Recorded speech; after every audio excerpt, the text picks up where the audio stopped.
کہ یہ حکایت ہے کہ نہیں ہے، ٹھیک ہے، یعنی کسی چیز کو ہم بطور خبر بیان کریں حالانکہ اس میں وہم موجود ہے کہ یہ خبر ہے کہ نہیں ہے، تو اجماع دو قسم کا ہے، ایک وہ ہے جو خبری ہے، ٹھیک ہے، یعنی رسول اللہ صلی اللہ علیہ وسلم سے ایک خبر چلی ہے اس کے اوپر اجماع ہو گیا، اور دوسرا وہ ہے کہ جس میں خبر نہیں ہے، اس کو ہم کہہ سکتے ہیں یہ، یعنی اس میں امام شافعی یہ کہہ رہے ہیں کہ ایک احتمال ہو سکتا ہے کہ وہ خبری اجماع ہو، اور ایک احتمال یہ بھی ہو سکتا ہے کہ وہ استدلالی اجماع ہو، تو ہم اس کو خبری اجماع نہیں کہیں گے، ٹھیک ہے، خبری اجماع نہیں کہیں گے، اس لیے نہیں کہیں گے کیونکہ اس میں وہم موجود ہے، ٹھیک ہے، جب وہم آ گیا تو اب ہم اس کو خبر نہیں کہہ سکتے، خبر کہیں گے تو یہ بڑی بات ہو جائے گی، یمکن فیہ غیر ما قال، کیونکہ اب اس میں ایک دوسری رائے کا بھی احتمال آ گیا نا، تو جب احتمال آ گیا تو استدلال باطل ہو گیا، ٹھیک ہے، تو ایک خبری اجماع ہو گیا اور دوسرا جو ہے وہ غیر خبری اجماع، اب غیر خبری جو اجماع ہے وہ امکان ہے کہ خبری ہو، یہ بھی امکان ہے کہ استدلالی ہو، تو کننا نقول بما قالوا به اتباع اللہ، تو امام شافعی کہتے ہیں کہ ہم بھی وہی بات کہتے ہیں جو انہوں نے کہی ان کی پیروی میں، ونعلم انہم اذا كانت سنن رسول اللہ صلی اللہ علیہ وسلم لا تعزو عن عامتهم وقد تعزو عن بعضهم، ہم جانتے ہیں کہ اللہ کے رسول صلی اللہ علیہ وسلم کی جو سنتیں ہیں نا جی وہ عام لوگوں سے چھپی نہیں رہ سکتی، ہاں یہ ہو سکتا ہے کہ بعض لوگوں کو اللہ کے رسول کی سنت کا علم نہ ہو پایا ہو، لیکن میجورٹی کو آپ صلی اللہ علیہ وسلم کی سنت کا علم ہوتا تھا، ٹھیک ہے، تو گویا یہ بھی ایک بات ہے، گویا یہاں سے یہ واضح ہو رہا ہے کہ امام شافعی کا ذہن اس طرف جا رہا ہے کہ جب عام لوگ اللہ کے رسول صلی اللہ علیہ وسلم کی سنت کو جانتے تھے اور ایک چیز بطور سنت نقل نہیں ہوئی تو اب اس میں زیادہ احتمال یہی ہے کہ وہ استدلالی اجماع ہو، وَنَعْلَمُ أَنَّ عَامَتَهُمْ لَا تَجْتَمِعُ عَلَى خِلَافٍ لِسُنَّةِ رسول اللہ، اچھا ہم یہ بھی جانتے ہیں، اب دوسرا اینگل بھی امام شافعی نے دکھا دیا کہ جو عوام الناس ہے نا جی، جو میجورٹی ہے مسلم سوسائٹی کی، وہ اللہ کے رسول کی سنت کے خلاف کبھی اجماع نہیں کر سکتی، ٹھیک ہے، اگر انہوں نے اجماع کیا ہے تو یا تو انہوں نے رسول اللہ صلی اللہ علیہ وسلم سے سنی ہوئی کسی خبر پہ کیا ہے، یا پھر یہ ہے کہ اس سنت کے مفہوم کے اوپر کیا ہے، سنت کے خلاف کبھی وہ اجماع نہیں کر سکتے، ٹھیک ہے، ولا علی خطائن، اور نہ ہی کبھی یہ امت خطا پہ جمع ہو سکتی ہے انشاءاللہ، یہ کوئی امام شافعی نے اجماع کی دلیل نقل کی ہے کہ اجماع جو ہے وہ سنت کے خلاف نہیں ہو سکتا، یعنی پوری امت کبھی سنت کے خلاف نہیں کھڑی ہو سکتی، اس لیے کہ عام طور پہ جو اہل علم ہیں یا مسلم سوسائٹی ہیں وہ اللہ کے رسول صلی اللہ علیہ وسلم کی سنت کو جانتی ہیں، بعض تک وہ سنت نہیں پہنچی ہوتی، ٹھیک ہے، وہ لا علم ہو سکتے ہیں، تو گویا کہ اجماع جو ہے وہ اس اعتبار سے حجت ہے کہ عام لوگوں تک اللہ کے وسلم کی سنت پہنچ گئی، اور عام لوگ جو ہے وہ اللہ کے وسلم کی سنت کے خلاف کبھی فتویٰ نہیں دے سکتے، یعنی میجورٹی جو ہے، تو اس لیے وہ حجت ہے۔ جی نیکسٹ کیا ہے، فَإِن قَالَ، اگر وہ شخص یہ کہے فَهَلْ مِنْ شَيْءٍ يَدُلُّ عَلَى ذَلِكَ وَتَشُدُّهُ بِهِ، کہ وہ کہے کہ کوئی دلیل ہی بیان کر دیں، یہ تو چلے کوئی ایک عقلی دلیل ہو گئی آپ کی طرف سے، کوئی سری نص جو ہے نا اجماع کی حجت میں دلیل کے طور پہ بیان کریں جس سے آپ جو ہے وہ اپنے موقف کو مضبوط بنا سکیں، قیل، تو اسے جواب میں ہم کیا کہیں گے، اخبرنا سفیان عن عبد الملک ابن عمیر عن عبد الرحمن ابن عبداللہ ابن مسعود عن ابیہ ان رسول اللہ صلی اللہ علیہ وسلم قال نظر اللہ عبدا، تو اسے ہم جواب میں یہ حدیث سنائیں گے، یہ حدیث پہلے بھی گزر چکی کہ اللہ تعالیٰ اس بندے کو تر و تازہ رکھے جس نے میری بات سنی اور اس کو محفوظ کیا، یعنی اس کو یاد کیا، اس کو محفوظ کیا اور پھر اس کو آگے پہنچایا، کیونکہ بہت سے لوگ جو کہ حامل فقہ ہوتے ہیں، یعنی کسی ایسی بات کو انہوں نے اپنی میموری کا حصہ بنایا ہوا ہے یا اپنے حافظے کا حصہ بنایا ہوا ہے، جس کو وہ سمجھتے ہیں، لیکن جن تک وہ بات پہنچائیں گے رسول اللہ صلی اللہ علیہ وسلم کی، وہ ان سے زیادہ فقیہ ہوں گے، افقہ ہوں گے، گہرے ہوں گے، تو اس لیے جن تک وہ بات وہ اللہ کے رسول کی پہنچائیں گے وہ اس بات سے زیادہ نقطے نکال سکیں گے، زیادہ مسئلے شریعت کے اخذ کر لیں گے، تو یہ رسول اللہ صلی اللہ علیہ وسلم نے کہا، ٹھیک ہے، تو امام شافعی نے کہا کہ جی یہ اس بات کی دلیل ہے کہ اللہ کے رسول صلی اللہ علیہ وسلم نے کہا کہ میری سنت کو آگے کیا کرو، پہنچاؤ، تو رسول اللہ صلی اللہ علیہ وسلم کی جو ہے وہ سنت آگے پہنچائی جاتی ہے، تو بعض اوقات وہ سنت آگے بعینی پہنچ جاتی ہے اور اس پہ اتفاق ہو جاتا ہے، اور بعض اوقات وہ فقیہ سے افقہ کے پاس وہ سنت پہنچتی ہے، جب افقہ کے پاس پہنچتی ہے تو وہ اس میں سے کوئی مسئلہ نکالتا ہے، اخذ کرتا ہے، استدلال کرتا ہے، اور اس استدلال کے اوپر امت کا اتفاق ہو جاتا ہے، تو اس طرح سے بھی اجماع حاصل ہو جاتا ہے۔ امام شافعی نے ایک اور دلیل بیان کی، یہ دوسری دلیل ذرا زیادہ واضح ہے۔ اخبرنا سفیان عن عبداللہ ابن ابی لبید عن ابن سلیمان ابن یسار عن ابی ان عمر بن الخطاب خطب الناس، حضرت عمر رضی اللہ عنہ نے لوگوں کو خطبہ دیا بالجابیہ، جابیہ کے مقام پہ۔ اچھا جی، تو حضرت عمر نے کیا کہا، ان رسول اللہ صلی اللہ علیہ وسلم قام اللہ فینا کا مقامی فیکم، کہ اللہ کے رسول صلی اللہ علیہ وسلم جو ہے وہ یہاں پہ کھڑے ہوئے اس مقام پہ جیسا کہ میں کھڑا ہوں، ہمارے درمیان جو ہے۔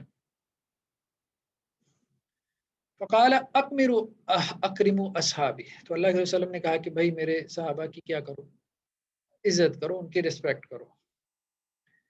ثم الذین یلونہم ثم الذین یلونہم، پھر ان کے بعد، پھر ان کے بعد، یعنی صحابہ کے بعد پھر تابعین کا درجہ ہے، پھر ان کے بعد تبع تابعین کا درجہ ہے، تو ان کی رسپیکٹ کرو۔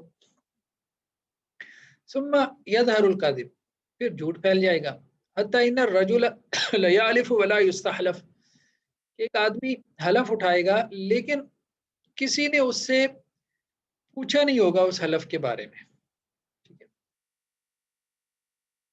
یعنی کسی نے اس سے وہ حلف مانگا نہیں ہوگا، قسمیں اٹھائے گا، وَيَشْهَدُ وَلَا يُسْتَشْهَدُ، گواہی دے گا لیکن اس سے کسی نے گواہی طلب نہیں کی ہوگی۔ الا فمن سرہ، یہ کیا لفظ ہے، ہاں، بحبۃ الجنہ فلیلزم الجماع، کہ جسے جنت میں گھر جائے چاہیے تو وہ جماعت کو لازم پکڑ لے۔ فإن الشیطان مع الفس، کیونکہ شیطان کیا ہے، وہ اکیلے کے ساتھ ہے، وهو من الاثنین ابعد، اور دو سے وہ دور ہے۔ ولا یخلون رجل بامرأة، اور کوئی بندہ کسی عورت کے ساتھ خلوت اختیار نہ کرے۔ فإن الشیطان ثالثهم، کہ شیطان ان کا تیسرا ہے۔ ومن سرۃ حسنۃ وساءت سیئۃ فهو مؤمن، جسے اس کی نیکی اچھی لگے اور جسے اس کی برائی پہ افسوس ہو تو وہ مومن ہے۔ تو یہاں پہ یہ جو الفاظ ہیں نا، فل یلزم الجماع، یہ الفاظ کہ اللہ کے رسول صلی اللہ علیہ وسلم نے کہا کہ بھائی جماعت کو لازم پکڑ لو، جماعت کو لازم پکڑ لو۔ تو اب جماعت سے مراد یہاں پہ کیا ہے، مسلمانوں کی جماعت ہے، تو امام شافعی کہہ رہے ہیں کہ یہ اس بات کی دلیل ہے کہ ہمیں اجماع کی مخالفت نہیں کرنی۔ قال فما معنی امر النبی صلی اللہ علیہ وسلم بلزوم الجماع بلزوم جماعتہم، تو اب سائل نے کہا کہ اللہ کے نبی صلی اللہ علیہ وسلم نے حکم تو دیا ہے کہ بھائی جماعت کو لازم پکڑو، لیکن اس کا مطلب کیا ہے؟ قلت لا معنی له الا واحد، تو امام شافعی کہتے ہیں بھائی ایک ہی مطلب ہے۔ قال فكيف لا يحتمل الا واحدا، تو بندے نے کہا بھائی مطلب تو ایک سے زیادہ ہو سکتے ہیں، ایک ہی مطلب کیسے ہو سکتا ہے اس کا، فلیلزم الجماع۔ تو دیکھیں نا، دلیل تو تبھی بنے گی جب اس کا ایک ہی مطلب نکلے۔ تو امام شافعی جو ہے نا بہت گہرائی میں جا کے بات کر رہے ہوتے ہیں، یعنی دلیل تو پیش کر دی، اب ساتھ میں کہا کہ مخالف کے ذہن میں یہ بات نہ آ جائے، وہ کہے کہ جی آپ کی دلیل کیا ہے، اس میں تو احتمال ہے، فلیلزم الجماع کے 10 مفہوم ہو سکتے ہیں، آپ جو مراد لے رہے ہیں وہ تو ہو ہی نہیں اس کے علاوہ بھی دوسرا مفہوم مراد ہو سکتا ہے، تو پھر آپ کیسے اصرار کر سکتے ہیں کہ جی آپ کا مفہوم ہی ٹھیک ہے؟ تو امام شافعی کہتے ہیں بھائی اس کا ایک ہی مفہوم نکل سکتا ہے۔ تو وہ کیسے؟ کل تو اذا کان جماعت متفرقہ فی البلدان فلا يقدر احد ان يلزم الجماع ابدان قوم متفرقین، امام شافعی کہتے ہیں مسلمانوں کا معاملہ کیا ہے، مختلف شہروں میں بکھری ہوئی ہیں، تو اب جماعت کو پکڑنے کا مطلب یہ نہیں ہے کہ یہ جو مسلمان بکھری ہوئی ہیں مختلف شہروں میں، مختلف ملکوں میں، تو آپ ان کو جا کے پکڑ لو، یعنی ان کے بدن کو جا کے پکڑ لو۔ وقد وجدت الابدان تکون مجتمع من المسلمین والکافرین والاتقیاء والفجار، اور ایک ہی شہر میں بعض اوقات مسلمان، کافر، فاسق، فاجر سارے اکٹھے ہو جاتے ہیں. فلم یکن فی لزوم الابدان معنی، تو یہاں پہ ابدان کو پکڑنے کا معنی مراد نہیں ہے. یعنی یہاں یہ جیسے کہتے ہیں نا لٹرل میننگ مراد نہیں ہے. فلیلزم الجماع، کہ مسلمان کسی ایک جگہ میدان میں جمع ہے تو تم بھی جا کے جو ہے نا ان کے ساتھ کھڑے ہو جاؤ، جیسے نماز میں سب باندھ کے کھڑے ہوتے ہیں تو سب ایک جگہ مل کے کھڑے ہو جاؤ. یہ مراد نہیں ہے جماعت کو پکڑنے سے. لأنه لا يمكن، کیونکہ یہ ممکن ہی نہیں ہے سارے مسلمان ایک جگہ کسی میدان میں جمع ہو اور تم بھی ان کے ساتھ جا کے وہاں کھڑے ہو جاؤ تو ایک جماعت کے ساتھ تم بھی شامل ہو جاؤ. تو یہاں اجتماعی ابدان مراد نہیں ہے. وَلِأَنَّ اجتماع الابدان لا يصنع شيئا، اور پھر اجتماعی ابدان کا فائدہ کیا سارے ایک جگہ جمع ہو جائیں. فلم یکن للزوم جماعت معنی، اور پھر اللہ کے رسول نے یہ جو بات کہی ہے نا کہ جو ان کی جماعت کو لازم پکڑ لو، پھر اس کا کیا مطلب بنے گا؟ الا ما علیہم جماعت من التحلیل والتحریم والتعاطف، اس کا ایک ہی مطلب ہے کہ مسلمانوں کی جماعت جس چیز کو حلال کہہ رہی ہے اس کو حلال سمجھے، جس کو حرام کہہ رہی ہے اس کو حرام سمجھے. والتعاطف فیہما، اور کتاب و سنت کی جو اطاعت ہے اس مسئلے میں وہ مسلمانوں کے ساتھ کھڑا ہو جائے. تو امام شافعی کہہ رہے ہیں کہ التزامی جماعت سے مراد ان کے علمی موقف کا التزام ہے، کہ ان کے علمی موقف سے علیحدہ نہ ہو. ٹھیک ہے. ومن قال بما تقول به جماعت المسلمین فقد لازم جماعتهم، تو اب وہ شخص جو وہ بات کہتا ہے جو کہ مسلمانوں کی جماعت کہتی ہے تو اس نے ان کی جماعت کو پکڑ لیا. ومن خالف ما تقول به جماعت المسلمین فقد خالف جماعتهم، اور جس نے اس کی مخالفت کی کہ جو مسلمانوں کی جماعت کہہ رہی ہے تو اس نے مسلمانوں کی اجتماع کی مخالفت کی. التی امیرا بلزومیا، اور وہی مسلمانوں کی جماعت ہے جس کو پکڑنے کا لازم طور پہ حکم دیا گیا. وانما تکون الغفلہ فی الفرقہ، دیکھو بات یہ ہے جب افتراق پیدا ہوتا ہے نا تو پھر غفلت پیدا ہوتی ہے. ٹھیک ہے. غفلت مطلب غفلت سے مراد دین سے بھی غفلت اور اللہ کے حکم سے بھی غفلت. فاما الجماع فلا يمكن فيها كافة غفلة عن معنى کتاب ولا سنت ولا قیاس انشاءاللہ. بہت خوبصورت بات ہے. امام شافعی کہتے ہیں جہاں تک جماعت کا معاملہ ہے تو فلا يمكن فيها، جماعت میں یہ ممکن نہیں ہے. جماعت میں یہ ممکن نہیں ہے، یعنی پوری کی پوری جماعت میں کافہ، پوری کی پوری جماعت کے لیے یہ ممکن نہیں ہے کہ وہ غافل رہ جائے عن معنى کتاب. بات سمجھ میں آ رہی ہے؟ ایک ہے کتاب کی نص اور ایک ہے کتاب کا معنی. تو نص تو خبر ہے نا، خبری اجماع وہ تو ہے ہی ہے. اور دوسرا کتاب کا معنی، امام شافعی کہہ رہے ہیں کتاب کے معنی پہ بھی ممکن نہیں ہے کہ پوری کی پوری جماعت کو غلطی لگ جائے. تو معنی کتاب ولا سنت، سنت کا معنی ہو، کتاب کا معنی ہو، ولا قیاس، ایون کہ قیاس میں بھی اگر پوری امت کا اتفاق ہو جائے نا اس میں بھی ان کو غلطی نہیں لگتی، ممکن نہیں ہے. کچھ کو غلطی لگ سکتی ہے، پوری امت کو غلطی نہیں لگ سکتی. یہ پاسبل نہیں ہے کہ اللہ نے اپنا دین اتنا چھپایا نہیں ہے، اللہ نے اپنا دین اتنا غیر واضح نہیں کیا کہ پوری امت جو ہے وہ غلطی کر جائے، پوری امت کو ہی سمجھ نہ آئے یا امت میں کچھ لوگوں کو بھی سمجھ میں نہ آئے.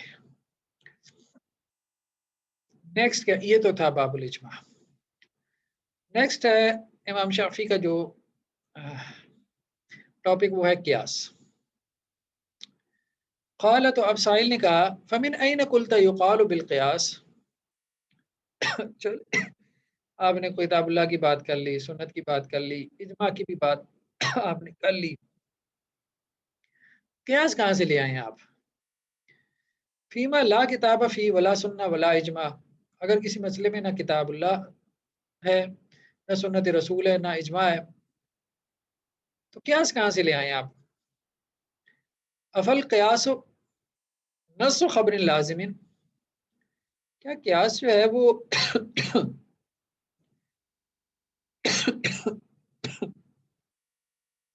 کوئی ایسی خبر ہے، کوئی ایسی صریح خبر ہے جس کو قبول کرنا لازم ہو. تو جب قیاس خبر نہیں ہے، خبر بھی نہیں ہے، ایک بات تو یہ قیاس خبر نہیں ہے. خبر کا مفہوم ہے جب قیاس خبر بھی نہیں ہے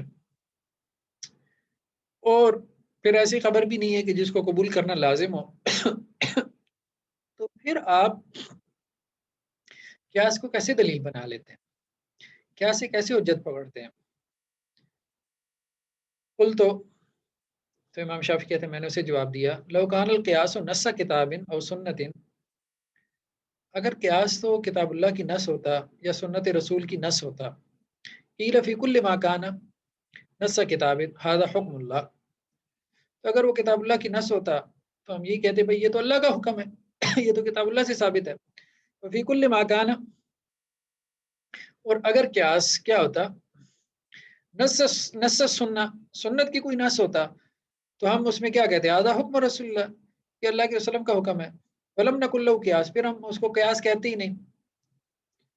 ایک بات کتاب اللہ میں آ گئی، سنت رسول میں آ گئی، اس میں قیاس کا کیا مطلب، کیا عمل دخل؟ قال فمل قیاس، سائل نے کہا پھر قیاس کیا ہے؟ اول اجتہاد، کیا وہ اجتہاد ہے؟ اہم مفترقان، یا قیاس اور اجتہاد دو مختلف چیزیں ہیں؟ امام شافعی کا موقف یہ کہ قیاس اور اجتہاد ایک ہی چیز ہے. بعد میں آ کے اصولیین کے ہاں اس میں فرق ہوا، قیاس میں اور اجتہاد میں، یعنی گہرائی میں باتیں ہوئی ہیں. کل تو ہما اسمان لمان واحد، امام شافعی نے کہا بھائی یہ دو نام ہیں، قیاس ہو یا اجتہاد ہو، مطلب ان کا ایک ہی ہے. قال فما جماعہما، امام شافعی کہتے ہیں کہ میں نے اس سے پوچھا کہ بھائی پھر کیسے، مطلب ان دونوں کو آپ کیسے جمع کریں گے، کیسے آپ ان دونوں کو بیان کریں گے؟ کل تو کل ما نزل بمسلم ففی حکم لازم، امام شافعی کہتے ہیں جب بھی مسلمان کو کوئی مسئلہ پیش آتا ہے، ما نزل بمسلم، نازلہ سے مراد کوئی مسئلہ پیش آنا، مسئلہ. اچھا ایک لفظ استعمال ہوتا ہے فقہ النوازل، فقہ النوازل، یہ نازلہ وہ نہیں ہے، قرآن اترنے کے معنی میں نہیں ہے، فقہ النوازل نزلہ گرنا، فقہ النوازل کہتے ہیں فقہ الواقع کو، تو یہ اس معنی میں ہے. کل ما نزل بمسلم، یعنی کوئی نیا واقعہ جب بھی مسلمان کو درپیش آتا ہے، کوئی اس کو حادثہ پیش آتا ہے، ففی حکم لازم، اب اس میں مسلمان کے لیے اس میں لازمی طور پہ کوئی رہنمائی موجود ہے، اللہ کا حکم موجود ہے. دیکھیں نا نئے نئے مسائل آ رہے ہیں، ہر مسئلے میں اللہ کا حکم موجود ہے. ہمارا ایمان تو یہی ہے نا. ٹریڈ کی ہزاروں نئی شکلیں آ گئی ہیں، چل کے تو کرپٹو کرنسی ہے، تو اس میں ٹریڈ کرنا ہے، اللہ کا حکم تو اس کے بارے میں بھی یہ تو مسلمان کا ایمان ہے کہ جب بھی کوئی نیا مسئلہ پیش آتا ہے تو اس میں اللہ کا حکم موجود ہے. اب مسلمان نے وہ حکم تلاش کرنا ہے کتاب اللہ سے یا سنت رسول سے. او علی سبیل الحق فی دلالہ موجودہ، یا اگر کوئی حکم موجود نہیں ہے یعنی صریح حکم، تو پھر مسلمان کے لیے اس میں دلالہ موجودہ، کوئی رہنمائی موجود ہے. دلالت کی اقسام جو آپ نے پڑھی تھی، صریح نص نہیں ہے تو کوئی اشارت النص ہوگی، ٹھیک ہے، کوئی مفہوم مخالف ہوگا. تو اولا سبیل الحق کے فی دلالہ موجودہ، یا پھر اس میں مسلمان کے لیے کوئی رہنمائی ہوگی، کوئی دلالت ہوگی جو اسے حق بات تک پہنچا دے گی. وعلیہ اذا کان فیہ بعینی حکم اتباع، اور اگر تو وہ مسئلہ جو مسلمان کو درپیش آیا اس میں اس کو کوئی بعینی حکم مل جائے، کوئی اللہ کا واضح حکم مل جائے، اتباع اس کی پیروی کرے. وَإِذَا لَمْ يَكُنْ فِيهِ بِعَيْنِهِ، اور اگر اس کو اس میں کوئی بعینی یعنی صریح حکم نہ ملے، طلبت دلالہ، تو وہ کیا کرے کہ وہ دلالت جو ہے وہ طلب کرے. یعنی دلالت طلب کرنے سے مراد کیا ہے کہ وہ استدلال کرے، ٹھیک ہے. علی سبیل الحق فی بالاجتہاد، یعنی اجتہاد کرتے ہوئے حق تک پہنچنے کے لیے، حق کو پانے کے لیے. والاجتہاد القیاس، اور اجتہاد کیا ہے؟ یعنی جو آپ محنت کرتے ہیں اللہ کا حکم معلوم کرنے کے لیے، وہی قیاس ہے. قال فرأیت العالمین اذا قاسوا علی احاطۃ هم من انہم اصحاب الحق عند اللہ. اب اچھا، سائل نے مزید کچھ سوالات کیے. اس نے کہا کہ آپ دیکھیں عالموں کو، اذا قاسوا، جب وہ قیاس کرتے ہیں تو ان میں سے ایسا نہیں ہے کہ کچھ حق تک پہنچ جاتے ہیں. حق کا جو ہے وہ احاطہ کر لیتے ہیں. تو کیا سب کے سب حق کا احاطہ کر لیتے ہیں؟ سب کے سب نہیں، ان میں سے کچھ ہیں جو کہ حق تک پہنچ پاتے ہیں، وہ حق جو اللہ کے ہاں ہے. ٹھیک ہے. وَهَلْ يَسَعُهُمْ أَن يَخْتَلِفُوا فِي الْقِيَاسِ، اور پھر کیا ان کے لیے جائز ہے کہ یہ قیاس میں اختلاف کریں؟ کیونکہ یہ قیاس میں اختلاف بھی کرتے ہیں. وَهَلْ كُلِّفُوا كُلَّ أَمْرٍ مِّن سَبِيلٍ وَاحِدٍ وَسُبُلٍ مُتَفَرِّقَةٍ، پھر کیا ان کو مکلف بنایا گیا کہ ایک ہی طرح سے قیاس کریں، یا یہ مختلف طرح سے قیاس کر سکتے ہیں؟ یعنی ان کا قیاس کے پرنسپل میں ان کا اختلاف ہو سکتا ہے کہ نہیں ہو سکتا. وَمَا الْحُجَّةُ فِي أَنَّ لَهُمْ أَن يَقِيسُوا عَلَى الظَّاهِرِ دُونَ الْبَاطِنِ، پھر اس کی کیا دلیل ہے کہ وہ ظاہر پہ قیاس کرتے ہیں، باطن پہ نہیں کرتے. وَأَنَّهُ يَسَعُهُمْ أَن يَتَفَرَّقُوا، پھر یہ ہے کہ ان کے لیے یہ کیسے جائز ہے کہ وہ قیاس کرتے ہوئے جو ہے وہ اختلاف کریں شرعی مسائل میں. وَهَلْ يَخْتَلِفُ مَا كُلِّفُوا فِي أَنفُسِهِمْ وَمَا كُلِّفُوا فِي غَيْرِهِمْ، تو وہ اپنی جانوں کے بارے میں جس چیز کا مکلف ٹھہرائے گئے ہیں اور جو اپنے غیر کے بارے میں جو ہے وہ مکلف ٹھہرائے گئے ہیں، کیا اس میں اختلاف ہے؟ وَمَنِ الَّذِي لَهُ أَن يَجْتَهِدَ فَيَقِيسَ فِي نَفْسِهِ دُونَ غَيْرِهِ، اور کون ہے جو کہ اپنے لیے اجتہاد کرے گا، دوسرے کے لیے نہیں کرے گا. یعنی اپنے لیے تو قیاس کرے گا، دوسرے کے لیے قیاس نہیں کرے گا. وَالَّذِي لَهُ أَن يَقِيسَ فِي نَفْسِهِ وَغَيْرِهِ، اور وہ کون ہے کہ جو اپنے لیے بھی اجتہاد کر سکتا ہے، قیاس کر سکتا ہے، دوسرے کے لیے بھی اجتہاد اور قیاس کر سکتا ہے. اب اس نے گویا کہ ایک سانس میں بہت سے سوالات کر دیے امام شافعی سے قیاس کے بارے میں. کیا آپ اپنے قیاس کے تصور کو واضح کریں. اچھا جی. فَقُلْتُ لَهُ الْعِلْمُ مِنْ وُجُوهٍ، تو امام شافعی کہتا ہے میں نے اسے کہا بھائی دیکھو بات یہ ہے کہ علم جو ہے نا وہ کئی طرح کا ہے. علم کے مختلف اسپیکٹس ہیں، جہات ہیں. منو احاطۃ فی الظاہر والباطن، ایک علم وہ ہے کہ جس میں آپ ظاہر باطن دونوں کا علم حاصل کر لیتے ہیں. ومنو حق فی الظاہر، اور ایک علم وہ ہوتا ہے، یعنی علم کا ایک درجہ وہ ہے کہ جس میں آپ ظاہر کو تو جان لیتے ہیں لیکن باطن حقیقت تک نہیں پہنچ پاتے، ریالٹی کو نہیں جان پاتے. فالاحاطۃ منہ ما کان نص حکم للہ او سنت للرسول صلی اللہ علیہ وسلم نقل الاعمى عن الاعمى. تو امام شافعی کہہ رہے ہیں بھائی وہ علم کے جس کے ظاہر اور باطن دونوں کا احاطہ کر لیتے ہیں، وہ ہے کہ جس میں اللہ کے حکم کی کوئی نص موجود ہو، کتاب اللہ کی یا سنت رسول کی کوئی نص موجود ہو، جسے عامہ نے عامہ سے نقل کیا ہو، نقل العامہ عن العامہ. لیکن پھر وہی بات ہے، نص حکم للہ، نص موجود ہو. امام شافعی نقل العامہ کو حجت سمجھتے ہیں، لیکن کب؟ جب اس کے پیچھے نص موجود ہے، نص موجود ہے.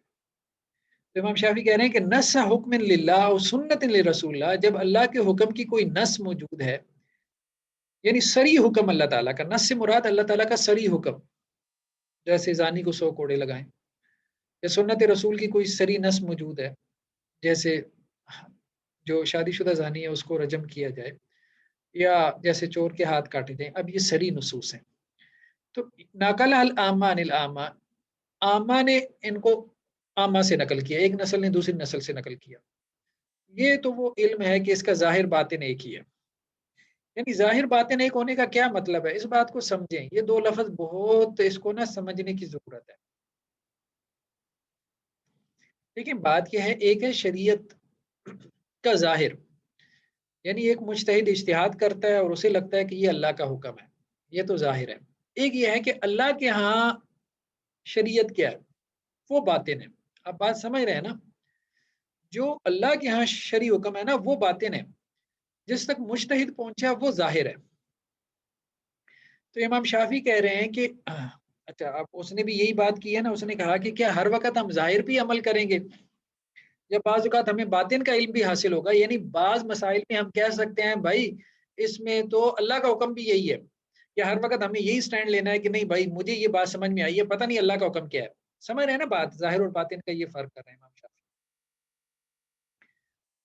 امام شافعی کہہ رہے ہیں کہ اگر تو کتاب اللہ کی نص اور سنت رسول کی نص ہو اور ایک نسل نے دوسری نسل کو وہ علم آگے منتقل کیا ہو، جیسے 5 نمازیں فرض ہیں، حج فرض ہے، رمضان کے 30 روزے ہیں، کتاب اللہ سنت رسول کی نص بھی ہے، اور ایک نسل دوسری نسل کو یہ علم نقل کر رہی ہے، تو اس میں آپ یہی کہیں گے کہ یہ ہمارے نزدیک بھی اللہ کا دین ہے، اللہ کے نزدیک بھی یہی اللہ کا دین ہے۔ یعنی یہاں آپ اتنی سرٹینٹی سے یہ کہہ سکتے ہیں فہادان سبیلان اللذان نشہد بہما فیما احل انہ حلال وفیما حرم انہ حرام۔ تو یہ دو رستے ایسے ہیں، کتاب اللہ نقل الکافہ عن الکافہ سے آگے منتقل ہوئی، کتاب اللہ کا کوئی صریح حکم اور سنت رسول کا کوئی صریح حکم نقل الکافہ عن الکافہ سے نسل در نسل آگے منتقل ہوا۔ یہ دو رستے ایسے ہیں کہ جس میں ہم یہ کہیں گے کہ جو حلال ہے وہ حلال ہے، جو حرام ہے وہ حرام ہے، بس ٹھیک ہے، ظاہر باطن اسی طرح سے۔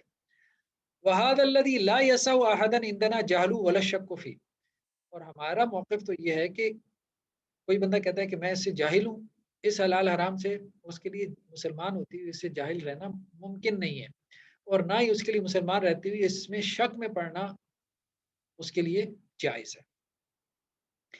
اچھا دوسرا علم کون سا ہے؟ وہ علم الخاصہ، یہ دوسرا علم آ گیا۔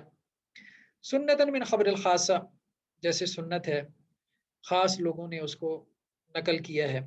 یعرف العلماء، اب اس سنت کو علماء کی جماعت تو جانتی ہے لیکن عوام الناس نہیں جانتے، تو یہ ایک طبقے کا علم ہو گیا نا۔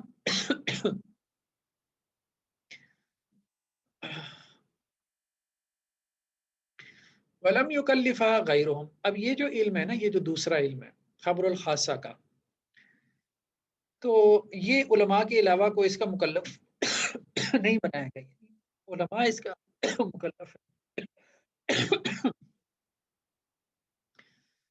اچھا وہی موجودۃ فیہم او فی بعضہم، یہ جو خبر الخاصہ کا علم ہے نا، علماء میں بھی بعض کو اس کا علم ہے، بعض کو اس کا علم نہیں ہے، یعنی وہ خبر الخاصہ بعض علماء کے علم میں ہوتی ہے، بعض تک نہیں پہنچتی۔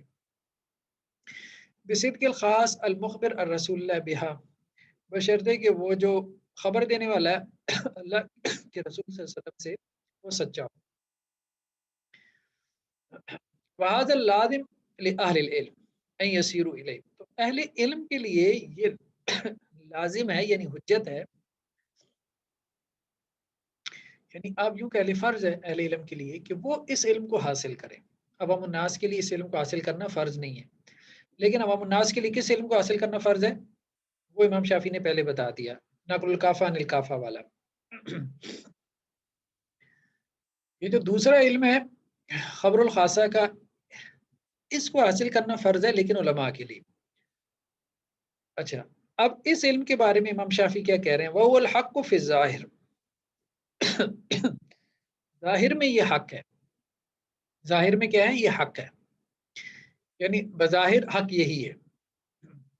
کما نقتل بشاہدین، جیسا کہ ہم دو گواہوں کی وجہ سے کیا کریں گے؟ ہم قتل کریں گے، ٹھیک ہے؟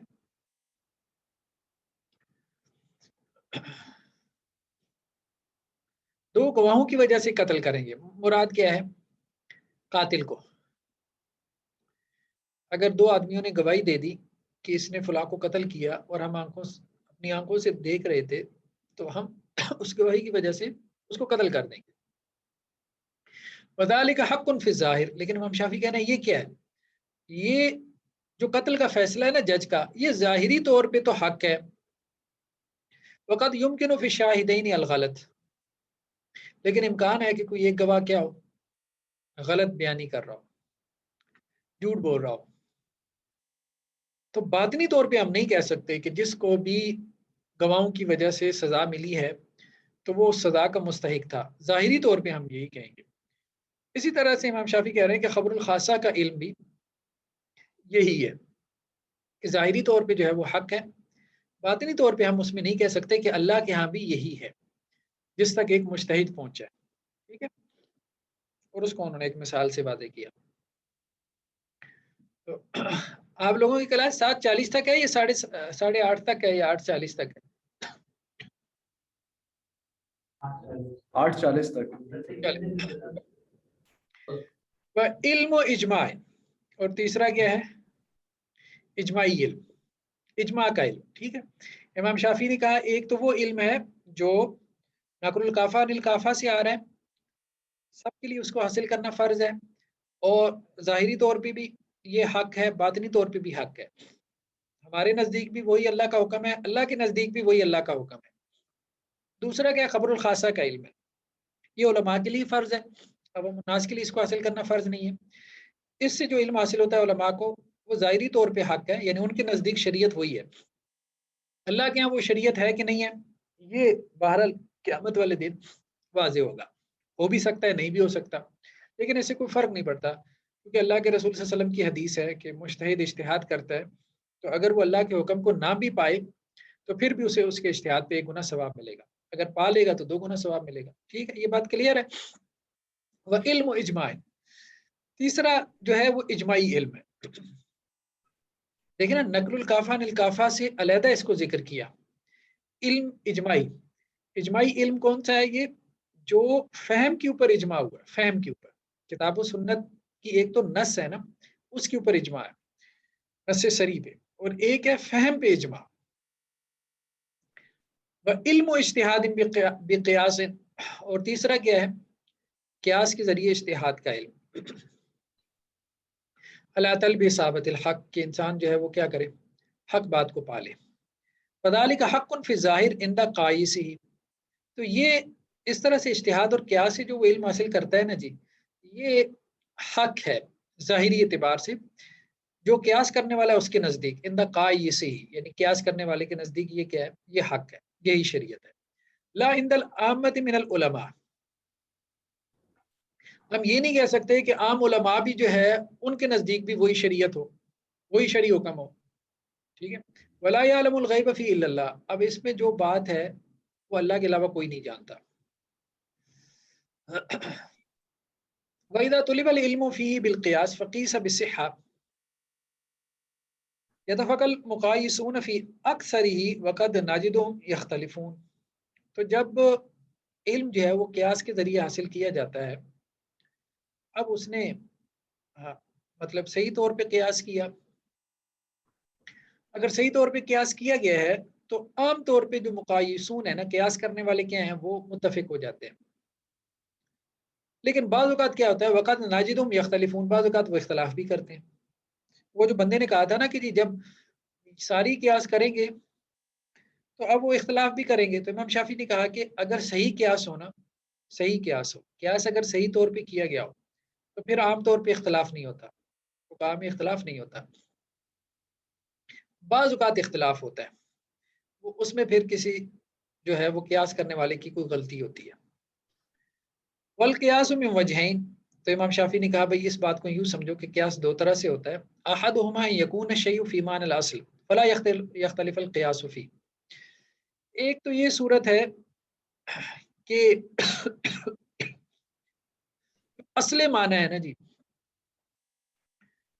اس میں جو قیاس ہوتا ہے اس میں عام طور پہ اختلاف نہیں ہوتا، جیسے عام طور پہ جب علت صحیح طور پہ تلاش کر لی جاتی ہے، کسی حکم کی علت جب صحیح طور پہ تلاش کر لی جاتی ہے اور اس علت کی بنیاد پہ قیاس ہوتا ہے تو پھر اختلاف نہیں ہوتا۔ وَإِن يَكُونَ الشَّيْءُ لَهُ فِي الْأُصُولِ أَشْبَاهٌ، اور اگر معاملہ ایسا ہو کہ وہ جو شے ہے اس کے لیے کئی اصول ہوں، قیاس میں آپ نے بحث پڑھی تھی نا اصل اور فرع کی، اصل اور فرع کی بحث پڑھی تھی، تو یہاں یہ اصول سے مراد وہ اصل ہے جس پہ فرع کو قیاس کیا جاتا ہے، ٹھیک ہے نا، کلیئر ہے نا۔ تو ایک صورت اب آپ دیکھیں نا کہ امام شافعی کیا کہہ رہے ہیں، احدہما ان یکون الشیء فی معنی الاصل، ایک صورت تو یہ ہے کہ اصل ایک ہے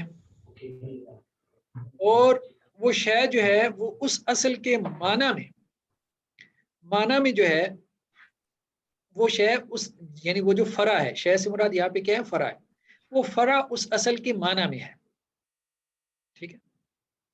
تو اس میں تو قیاس میں اختلاف نہیں ہوتا، یعنی ایک طور پہ آپ کہہ لیں لغوی قیاس ہو جائے گا کہ لغوی اعتبار سے وہ شے جو ہے وہ اس لفظ کے معنی میں شامل ہو جائے گی۔ دوسرا کہ وہیں یکون الشیء لہو فی الاصول اشباہ، کہ وہ جو شے ہے، وہ جو فرع ہے، اس کے ایک سے زیادہ اصول ہوں، یعنی ایک سے زیادہ اصل موجود ہوں جن سے وہ فرع ملتی جلتی ہو، اور اس فرع کو ایک سے زائد جو اصل ہے اس پہ قیاس کیا جا سکتا ہو۔ فَلِذَلِكَ يُلْحَقُ بِأَوْلَاهَا بِهِ وَأَكْثَرِهَا شَبَهًا فِيهِ۔ تو اب کیا کیا جائے گا؟ اب وہ جو فرع ہے اس کو اس کا الحاق اس اصل سے کیا جائے گا کہ وہ فرع اس اصل کے زیادہ قریب ہے، اولاها، اور اس سے اس کی زیادہ مشابہت ہے۔ وقد يختلف القائسون في هذا، اچھا اس قسم کے اختلاف میں قیاس کرنے والوں کا عام طور پہ اختلاف ہو جاتا ہے، ٹھیک ہے؟ اس کو کیسے جو ہے وہ شبہ بھی کہہ سکتے ہیں، امام شافعی کا اس کو کیسے شبہ کہتے ہیں، شاید آپ نے پڑھا ہو۔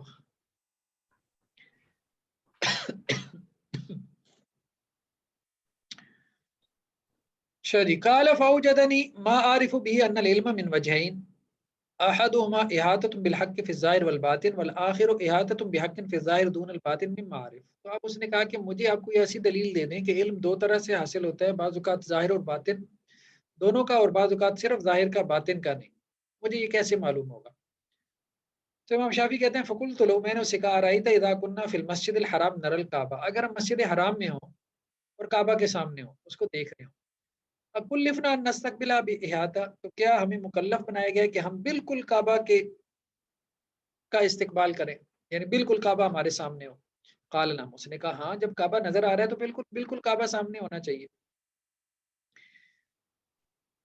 اچھا آگے جا کے پھر امام شافعی کہہ رہے ہیں کہ اب ایک بندہ، ابھی تو نہیں، آگے جا کے کہہ رہے ہیں کہ امام شافعی کہہ رہے ہیں کہ اب ایک بندہ کعبہ کے سامنے نہیں ہے، کہیں اور دنیا میں ہے، تو اب اس کے لیے کیا بالکل کعبہ کے رخ ہونا، یعنی 90 ڈگری میں اگر اس سے لائن کھینچی جائے اور بالکل کعبہ کو جا ملے تو کیا اس کے لیے یہ فرض ہے؟ تو وہ سائل کہتا ہے نہیں، یہ اس کے لیے فرض نہیں ہے۔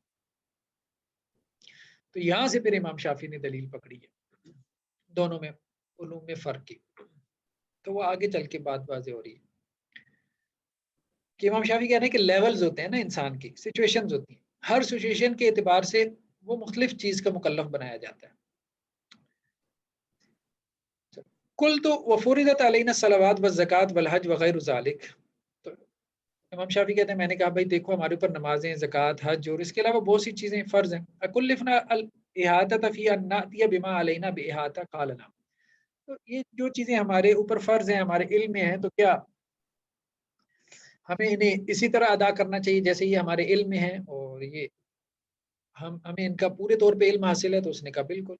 قلت وحین فرض علینا نجلد الزانی 100 ونجلد القاذف 80 ونقتل من کفر بعد اسلامی ونقطع من سرق، امام شافعی کہہ رہے ہیں ہم زانی کو 100 کوڑے مارے ہیں، قاذف کو 80 کوڑے مارے ہیں، اور جو ونقتل من کفر بعد اسلامی، جس نے اسلام قبول کرنے کے بعد کفر کیا اس پہ ہم حد جاری کریں، ارتداد کی، وہ نقطہ منصاری کا جس نے چوری کی اس کا ہاتھ کاٹ دیں۔ اکلفنا نفل هذا بمن ثبت علیہ باحاطۃ نعلم اننا قد اخذنا منه، امام شافعی کہہ رہے ہیں کیا ہم ان سب چیزوں کا مکلف ہیں جس کے بارے میں یہ چیزیں ثابت ہو جاتی ہیں کہ ہم ان کے اوپر یہ احکامات جاری کریں؟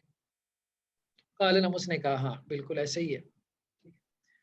قلت وسوا ما كلفنا في انفسنا وغيرنا اذا كنا ندري من انفسنا باننا نعلم منها ما لا يعلم غيرنا ومن غيرنا ما لا يدرك کل چلے میرے خیال میں یہ بحث آگے لمبی ہے، اس کو ہم نا پھر اگلی دفعہ میں مکمل کر لیتے ہیں، ابھی ہے آگے۔ ہاں ٹھیک ہے سر، چلیے ٹھیک ہے۔ سبحانک اللہم و بحمدک نشہد ان لا الہ الا انت نستغفرک۔